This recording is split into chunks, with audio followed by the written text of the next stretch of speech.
le décès du secrétaire général section Cloto du Parti national panafricain, PNP, Abdoul Moutawakilou Yacoubou, survenu hier jeudi après-midi et que nous avons relayé, lire ici, indigne au comité pour la libération de tous les prisonniers politiques du Togo. Tout en revenant sur les circonstances de son arrestation, sa détention, les derniers instants de sa vie, ses tribulations de santé et les démarches entreprises pour sa libération provisoire. À travers un récit complet, ses responsables déplorent une fois de plus les conditions de détention, les tortures et autres sévices suivis par la centaine de compatriotes pour des raisons politiques et réitèrent leur exigence de leur libération. Lire ci-dessous. C'est avec colère et indignation que nous avons appris le décès au CHU Sylvanus Olympio, aux environs de 16 h, de Yacoubou Abdoul Moutawakilou, enseignant, secrétaire général du PNP section Kpalimé. Ayant pris connaissance de cette triste nouvelle, le comité pour la libération de tous les prisonniers politiques du Togo tient d'abord à condamner et à dénoncer avec la plus grande vigueur l'arrestation, la détention arbitraire, les tortures et autres traitements cruels, inhumains et dégradants qui lui ont été infligés tout au long de sa détention et qui sont la principale cause de sa maladie et de son décès.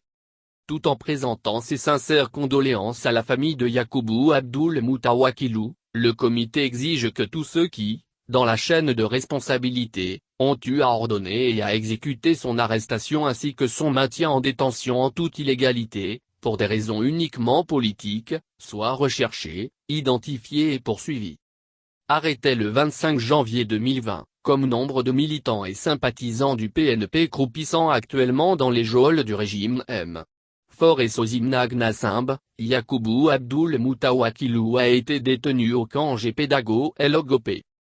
Un camp où des citoyens innocents ont été sauvagement torturés et ont subi de tels traitements cruels, inhumains et dégradants qu'au moins 5 d'entre eux en sont morts, assassinés en détention, par un entêtement diabolique. Il s'agissait déjà de 1. Mourane Terrou, arrêté dans l'affaire Tigre Révolution à Soudou, mais originaire d'Abandodé, décédé sans avoir été jugé ni condamné le 6 octobre 2020, lendemain de son évacuation au service de réanimation du pavillon militaire du CHU Sylvanus Olympio. 2. Alassani Issaka, arrêté le 26 janvier 2020 dans l'affaire Tigre Révolution, décédé sans avoir été jugé ni condamné en octobre 2020 au cabanon du CHU Sylvanus Olympio. 3. Saïbou Moussa, arrêté 26 janvier 2020 à Lomé dans l'affaire Tigre Révolution, décédé sans avoir été jugé ni condamné en octobre 2020 au cabanon du CHU Sylvanus Olympio. 4. Sebou Alilou, arrêté le 26 janvier 2020 dans l'affaire Tigre Révolution, décédé sans avoir été jugé ni condamné en octobre 2020 dans sa cellule à la prison civile de Lomé. 5. Souleymane Djalilou, arrêté dans l'affaire Tigre Révolution, décédé sans avoir été jugé ni condamné en octobre 2020 au cabanon du CHU Sylvanus Olympio. Revenons à Yacoubou Abdoul Moutawakilou pour dire qu'après avoir été détenu et torturé au camp Gpédago El Ogopé, il a été déféré dans un premier temps à la prison civile de Tsévié avant d'être transféré, le 16 août 2020, à la prison civile de Lomé où, tombé gravement malade, il a été conduit en urgence, le 22 juin 2021 au cabanon du CHU Sylvanus Olympio. Son état de santé s'aggravant continuellement, il a introduit une demande de mise en liberté provisoire à travers son conseil. Ce fut alors que, saisi de la gravité et de la détresse de sa situation, le comité pour la libération de tous les prisonniers politiques du Togo s'est d'abord mobilisé sur son cas en faisant faire les analyses nécessaires pour avoir un diagnostic plus précis sur son état de santé. Ceci a permis d'identifier qu'il était atteint d'un lymphome non-Hodgkinien, LNH, une forme de cancer abdominal qui peut avoir une évolution fulgurante, affection survenant généralement comme conséquence d'un fort stress. Face à ces résultats terrifiants, le comité multiplia les interventions nécessaires auprès des autorités compétentes ayant pouvoir de décision sur son cas afin qu'il ne soit plus détenu dans les conditions exécrables qui sont celles du cabanon du CHU Sylvanus Olympio où les prisonniers politiques sont détenus, menottés à leur lit d'hôpital. Cela, afin qu'il puisse aller se faire soigner dans des conditions plus dignes hors du milieu carcéral. Une intervention décisive fut faite par le comité auprès de la CNDH où, prise de compassion pour sa situation, sa présidente, feu Madame Naka Polo, a fait le nécessaire auprès des autorités judiciaires pour qu'une suite favorable soit donnée à la demande de mise en liberté provisoire de Yakubu Abdul Mutawakilou et elle lui a été accordée le vendredi 16 juillet 2021 par le juge en charge de son dossier. Le 19 juillet, bénéficiant de cette mise en liberté provisoire, il a été transféré du cabanon à la clinique médicale du même CHU Sylvanus Olympio. Puis commença une terrible bataille contre la maladie où les fonds, heureusement mis à la disposition du comité à travers la campagne de parrainage des prisonniers politiques lancée par nos compatriotes de la diaspora, a permis d'aider à prendre en charge les différents frais nécessités par sa situation. Une amélioration était en vue et nous nous réjouissions tous que l'issue d'une guérison miraculeuse soit en perspective. Mais, le mardi 24 août, Yakubu Abdul Mutawakilou était frappé d'une terrible hémorragie qui n'entendait pas cesser. Tombé dans le coma dans la nuit du 24 au 25 août 2021, il a été reconduit d'urgence, hier 25 août, au CHU Sylvanus Olympio où il a rendu l'âme, ce lendemain, 26 août 2021 aux alentours de 16h. Face à cette véritable tragédie qui vient de survenir, nous ne pouvons que nous associer à la problématique soulevée dans un article publié par le journal Liberté qui, sous le titre « Yakubu Mutawakilou du PNP, une libération qui suscite plus d'interrogations qu'elle n'en résout », lui a consacré un dossier dans son N-degré 3433 du 27 juillet 2021 où est écrit ceci. Malade depuis plusieurs mois, mais ils avaient préféré que son état se détériore à son lieu de détention avant de se résoudre à le conduire à l'hôpital. Gravement malade, laissé à la charge de sa famille, sa détention et aujourd'hui sa libération provisoire, dit-on, pose le problème de ces détentions arbitraires, fantaisistes, à coloration tribale, qui renvoient plus à la formule de la loi du plus fort. Ces arrestations ou plutôt ces enlèvements sauvages de militants de partis politiques, qui ne reposent sur aucune raison valable, posent la question de la prise en charge des prisonniers malades, en détention et après leur libération. Ces prisonniers rendus malades pendant leur détention, et qu'on laisse parfois mourir, posent le problème de l'impunité avec laquelle les tortionnaires et leurs commanditaires continuent à détruire des vies d'innocents citoyens en ces tristes lieux.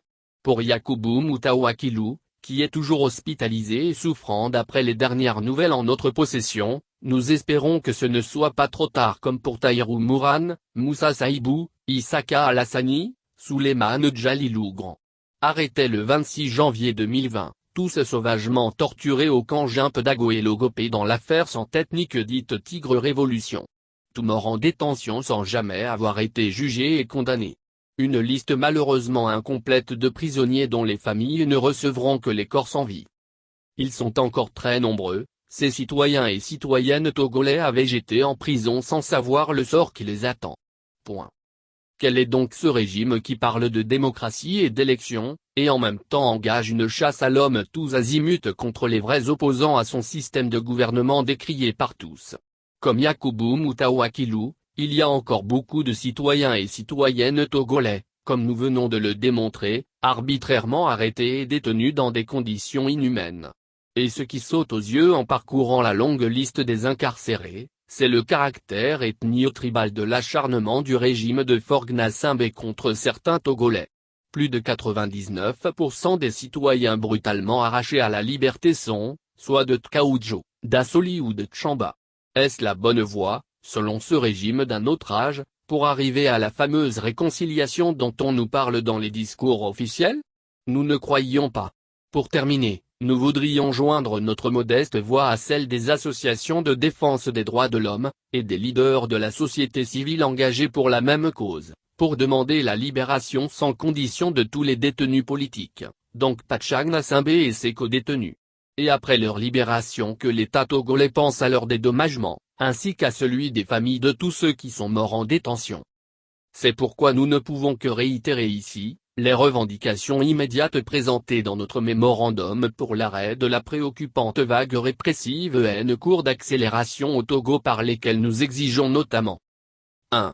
Libération inconditionnelle et immédiate de tous les prisonniers politiques du Togo et réparation dédommagement de ces citoyens injustement arrêtés, détenus, torturés ou morts en détention.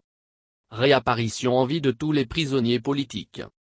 mise en place d'une commission internationale d'enquête indépendante pour faire toute la lumière sur les allégations de décès en détention sous la torture ou toute autre cause avec identification et arrestation des auteurs et commanditaires de ces actes criminels pour qu'ils en répondent devant la justice. Point. Nos enquêtes et investigations ont mis à jour des allégations de torture, traitements cruels, inhumains et dégradants sur des détenus politiques mettant en cause 18 agents qui, détenteurs d'autorité de la force publique, doivent être entendus pour en répondre. Dissolution des unités coupables d'exactions à l'encontre des prisonniers politiques. Constitution d'une commission internationale d'enquête indépendante pour faire la lumière sur les dysfonctionnements au sein de la justice togolaise avec suspension des magistrats que révélera l'enquête comme auteurs ou coupables d'instrumentalisation de la justice aux fins de maintien illégal en détention et condamnation de citoyens innocents et leur mise à la disposition de la justice pour qu'ils en répondent. Arrêt de l'instrumentalisation de la justice et dans ce cadre. Respect de l'indépendance de la magistrature. Point. Annulation de toutes les charges fantaisistes à l'encontre des activistes politiques et de la société civile. Respect de toutes les libertés démocratiques garanties par la Constitution togolaise et les instruments internationaux ratifiés par l'État togolais. Parce que ces revendications sont plus que d'actualité après le décès de Yakubu Abdul Mutawakilou, nous exigeons libération inconditionnelle et immédiate de tous les prisonniers politiques du Togo.